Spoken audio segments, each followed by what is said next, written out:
ఎంత కష్టపడ్డారు. నిన్న ట్వీట్ కూడా చేశాను. ఇదే రోజు నిన్న ఆగస్టు 14న లాహోర్ డిక్లరేషన్ సమయంలో దేశ విభజన జరుగుతున్నప్పుడు, కరెక్ట్గా ఒక 9 నెలల ముందు, సంవత్సరం ముందు దేశ విభజన జరుగుతున్నప్పుడు లాహోర్ కూడా పాకిస్తాన్లోకి వెళ్ళిపోద్ది అని తెలియదు ఎవరికి.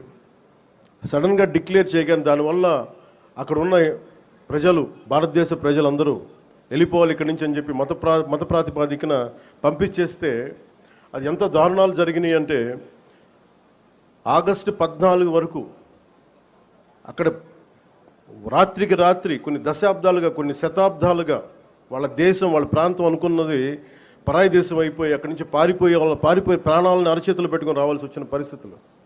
అలాంటి పరిస్థితులను ఒకవైపు పంజాబ్లో మహిళలు సామూహిక మానభంగాలు గురవుతూ చాలా నిర్దాక్ష్యమైన పరిస్థితుల్లో ఉండి, అంటే మన స్వాతంత్రం చాలా తేలిక సంపాదించుకున్నాం, కేవలం ఏమంటారు అహింసా విధానాల ద్వారా మనం సంపాదించుకున్నాం అంటాం. కానీ వాస్తవానికి మన స్వాతంత్రం రావడానికి చాలా హింస జరిగింది.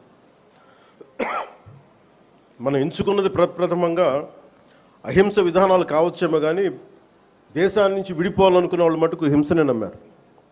అది ఈ రోజుకి, దేశ విభజన జరిగినప్పటి నుంచి ఈ రోజు మన ఆపరేషన్ సింధూర్ దాకా మత ప్రాతిపాదికన హింస జరుగుతూనే ఉంది.